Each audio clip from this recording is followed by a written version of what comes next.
Dans cette lecture, nous allons découvrir l'héritage en Python. L'objectif est de comprendre les bases sans entrer dans des concepts avancés. À la fin de cette vidéo, vous saurez ce qu'est l'héritage, comment reconnaître une classe parente et une classe enfant, et comprendre un exemple simple en Python. L'héritage est un principe de la programmation orientée objet. Il permet à une classe de réutiliser le code d'une autre classe, afin d'éviter les duplications et mieux organiser le programme. Pourquoi utiliser l'héritage? L'héritage permet de structurer le code de manière logique. Il est particulièrement utile lorsque plusieurs objets partagent un comportement commun.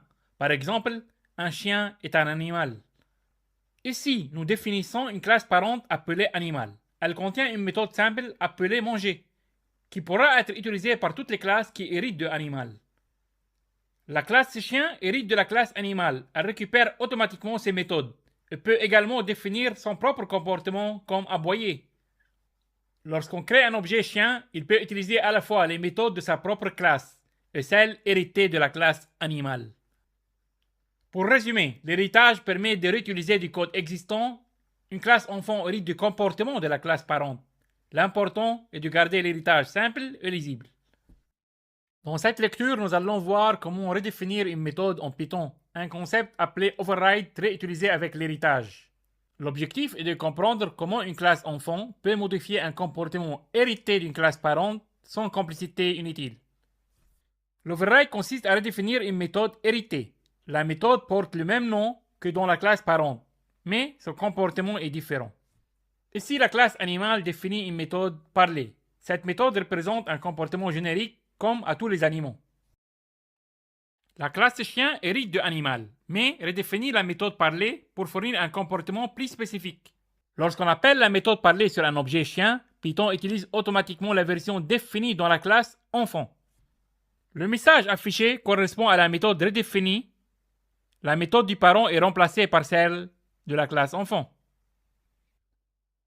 Une méthode héritée peut être redéfinie. Le nom reste le même, mais le comportement change.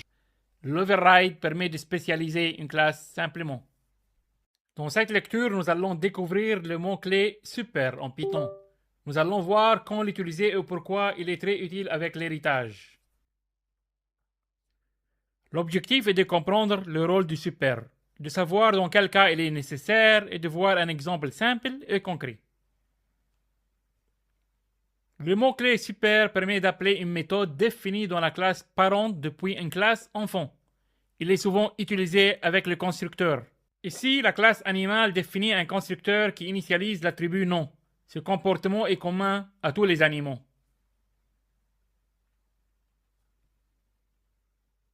Dans cet exemple, la classe chien redéfinit le constructeur sans utiliser super.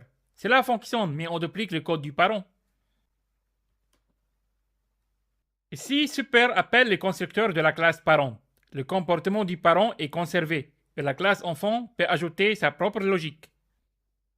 Super permet d'éviter la duplication du code, de garder un comportement cohérent et d'écrire un code plus propre et plus maintenable.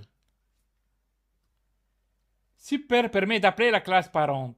Il est très important lors de l'initialisation des objets. Il sert à étendre un comportement, pas à le remplacer. Dans cette lecture, nous allons voir quand l'héritage est une bonne solution et dans quel cas il vaut mieux l'éviter. L'objectif est de vous aider à prendre des bonnes décisions de conception en utilisant l'héritage uniquement lorsqu'il est réellement pertinent. L'héritage est adapté lorsqu'il existe une relation claire de type éteint. Il est également utile pour partager un comportement commun dans une hiérarchie simple. Par exemple, un chien et un chat sont des animaux. Ils partagent des comportements communs, mais peuvent aussi avoir des comportements spécifiques. L'héritage doit être évité lorsque la hiérarchie devient complexe ou lorsqu'il n'existe pas de relation claire de type éteint. Par exemple, une voiture n'est pas un moteur, elle possède un moteur. Dans ces cas, l'héritage n'est pas adapté. La composition consiste à utiliser une classe à l'intérieur d'une autre. Elle est souvent plus flexible et plus simple que l'héritage. L'héritage permet de spécialiser une classe existante. La composition est souvent préférable. Et surtout, il faut toujours privilégier la simplicité. Dans cet exemple, nous utilisons l'héritage multiple pour combiner plusieurs comportements simples dans une seule classe. La classe véhicule. Cette classe représente un comportement de base commun à tous les véhicules. Elle contient une méthode démarrer qui permet de lancer les véhicules. La classe électrique représente la capacité électrique. Elle ajoute une méthode chargée spécifique aux véhicules électriques. La classe connectée. Cette classe ajoute la capacité de connexion à un système embarqué, par exemple, comme un GPS ou un tableau de bord connecté. Ici, la classe voiture électrique connectée hérite de 3 classes. Elle récupère automatiquement toutes leurs méthodes, sans avoir besoin d'écrire le code. Le mot-clé pass indique que la classe n'ajoute pas de comportement supplémentaire. Ici, nous créons une instance de la classe voiture électrique connectée. L'objet voiture peut maintenant démarrer comme un véhicule, se recharger comme un véhicule électrique et se connecter à un système embarqué. On va exécuter le programme pour voir les résultats. On voit bien que le véhicule démarre, le véhicule se recharge, connexion au système embarqué. Donc, l'héritage multiple permet de combiner plusieurs comportements simples. Chaque classe a une responsabilité claire.